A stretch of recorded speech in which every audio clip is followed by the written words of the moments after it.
Okay, we're going to do the intro. Welcome to... Fun Facts with Dad! Oh. What did you just say? Nothing. Hello everybody and welcome to Fun Facts with Dad. I am Phoebe and this is... Dad, I am Dad. Yes, and in today's episode we are going to be talking about the sea and the oceans. And also Dad wants to say some information before we start. Today we're going to be talking about the ocean and seas that surround the planet. The sea is a portion of water that isn't as big or deep and near to land, and the oceans are the rest of the water that cover most of the planet, 70% of Earth's surface. So, are you ready to talk about the sea and the oceans today? Yes. Do you think it will be interesting, this one? Yeah, I actually do, because there's a lot of unknown facts what people really want to know about the sea. Right, Phoebe, I've got some facts for you now. What do you think is the largest ocean on the planet? I'm going to try and pronounce it, but I don't know if I can pronounce it Go on then, right. you have a try. The Pacific Ocean. The Pacific, you're right. It is the Pacific Ocean. The Pacific Ocean is the largest ocean, covering 63 million square miles. And did you know this? If you took all the continents of the world, do you know what continents mean? Yes. You could fit them inside the Pacific Ocean. You could drop them into the ocean and they would all fit into that ocean. That's how deep it is. Very, very deep. And we'll actually talk more about that as we go on with these facts, because I've got another fact coming up later about the Pacific Ocean. Okay, I've got another fact for you now. Do you think that the oceans can produce oxygen that we breathe? Do you have any idea where oxygen comes from on Earth? How we get it? Oh, no, because it comes from trees. It comes from trees, but do you think that the ocean can produce oxygen as well? Yes. You just said no? I don't know. I think it's no, actually. Well, it can. Okay. It can. It comes from tiny ocean plants that live near the surface of the ocean, and they produce the oxygen, and that's how we get the oxygen from the sea. Do you think we know all there is to know about the ocean? I said this before. I said that there's still a lot of facts what we are still trying to figure out. So no, we don't know a lot of things because the ocean is so deep. Well, you're right. We have only explored 5% of the ocean. What? That means that there is a whopping 95% still to be discovered. And did you know that there's probably millions and millions of undiscovered sea creatures down in the ocean that we have no idea about yet because we've not discovered them because they're so deep down and we can't get that deep. We just don't know what kind of creatures could be down there. And it's dark down there as well. When you get right to the bottom of the deepest, darkest ocean, the sunlight doesn't reach. So it's pitch black at the bottom of the ocean. That aliens don't really come from, up in space, but they come from down in the ocean. Down, yeah. Well, you like your conspiracy theories. I think we'll have to do a conspiracy theory podcast. I don't know what that means. It means like all these ideas that aliens could be in the ocean or aliens could be visiting Earth. And I think you said something on the last episode as well about, what was it you said? I can't remember now. We were talking about Pluto and you said something about a conspiracy theory. Anyway, it doesn't matter. Imagine if Pluto, the dog, has a picture of Pluto in its doghouse. No, that weren't it. That's not a conspiracy theory. There's actually a film. I love this film. It's called The Abyss. When you're a bit older, you can watch it with me. And that's actually about aliens that are hiding out on the bottom of the ocean. So, you've not seen that film already, have you? No, I haven't. Right. Question number 4. Do you think that there are underwater volcanoes? Yes, I do. Because in this song called Lava...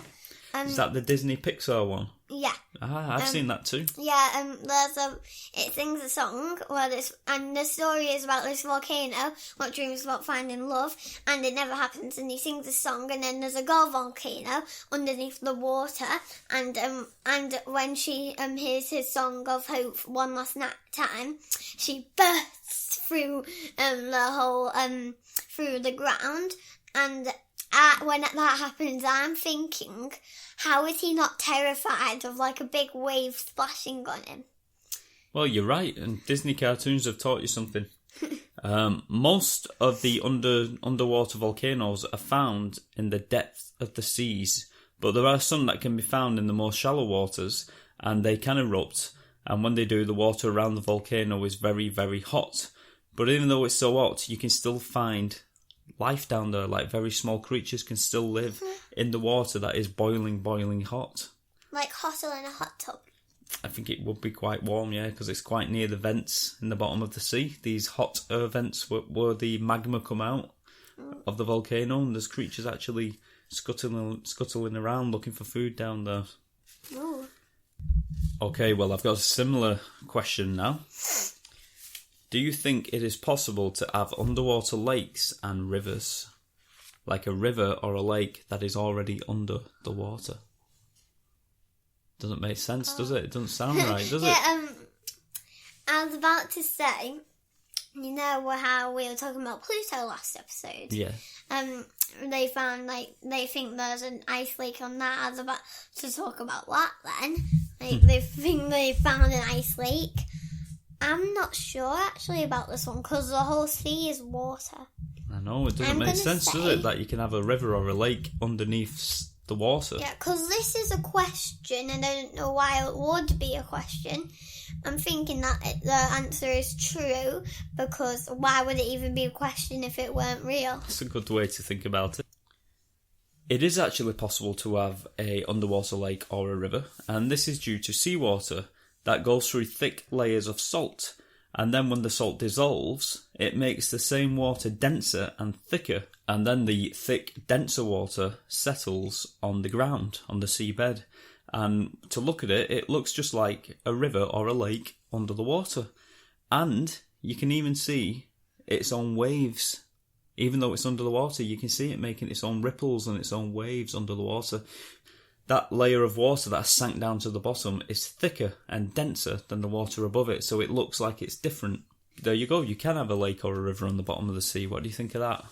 I think it's actually really cool. It's like the ocean had a baby, but the baby's way stronger than it. Like the babies give birth to a river or a lake on the bottom of the ocean. Yeah, and it's been lost and it gets a load of strength. You're strange. Yeah.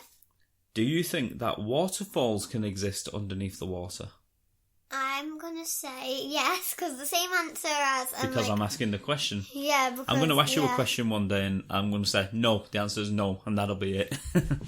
So, yeah, I'll tell you. There are actually waterfalls that are under the water. There's actually an underwater waterfall that is an incredible 11,500 feet. And this happens when, once again, dense water blends with warmer water and lighter water, and the cold water flows down the warm water, so it gives the impression that there's a waterfall in the sea, like it's falling down.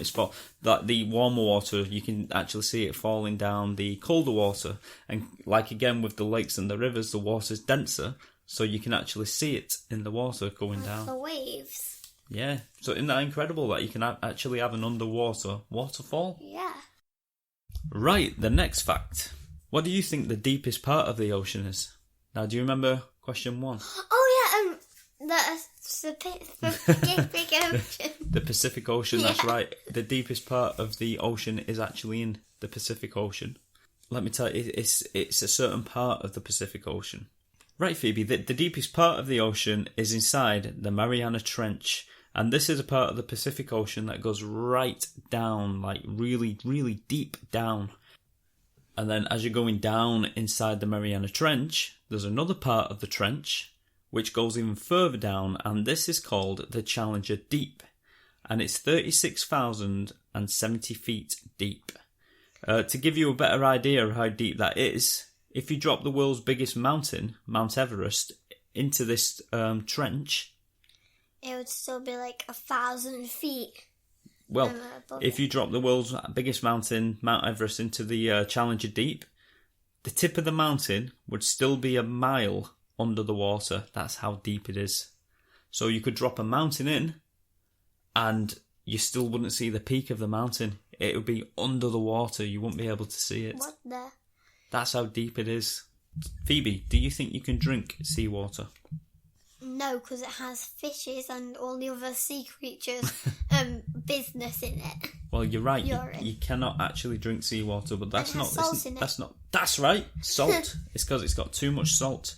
There's just too much salt water in the sea, and drinking seawater is deadly because you can become dehydrated. Your body normally gets rid of salt by making you wee, but the more seawater you drink, the more salt you take in, and eventually your kidneys will fail and you would die if you drank too much of it. I didn't mean to get all dark and gloomy there, but that's what would happen.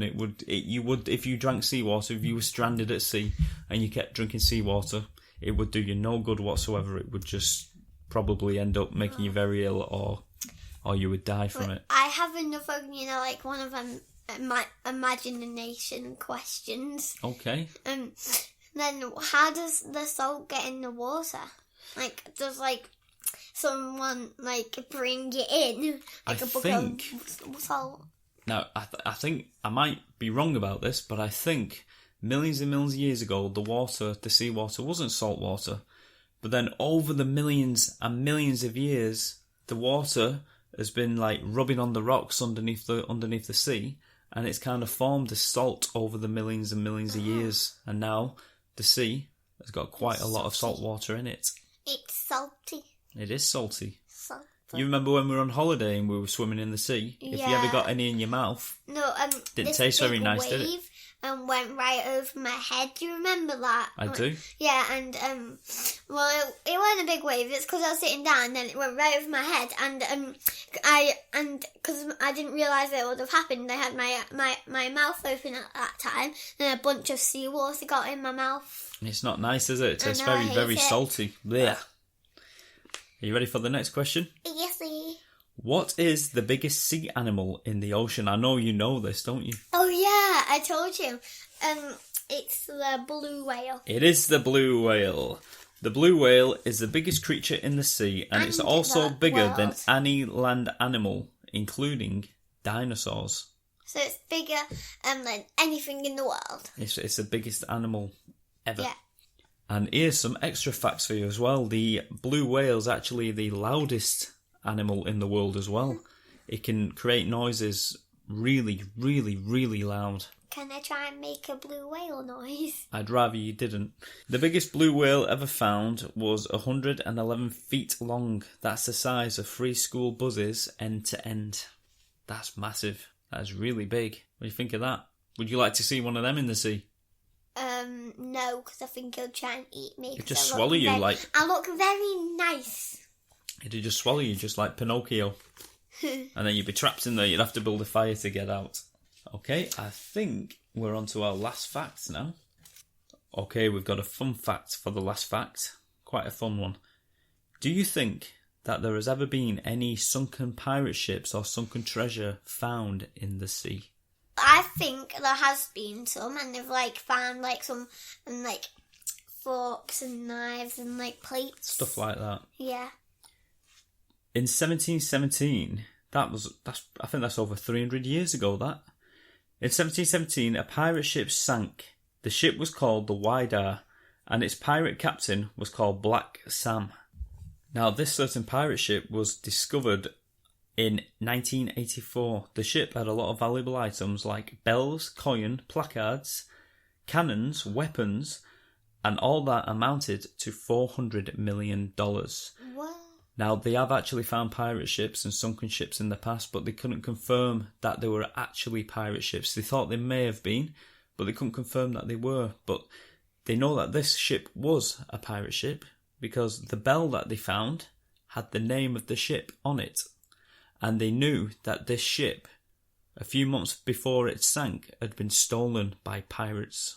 So that made it a pirate ship. Oh, Dad, you know how you said that the pirate... The pirate? The pirate Yeah. who did it, who was called Black Sam. Yeah. I thought you were going to say Blackbeard. He was a mean pirate, him. Yeah. Ooh, he was mean. And I think that's all the facts we've got for today. Ooh. What would you say your favourite fact was on this episode? I think it was the last one about the pirates. The pirate fact? Yes. That's why I left it to last. I And left the best till last. It's probably why And I also think I know why, because I can't remember some of them right now. Well, do you want me to tell you what I thought were good?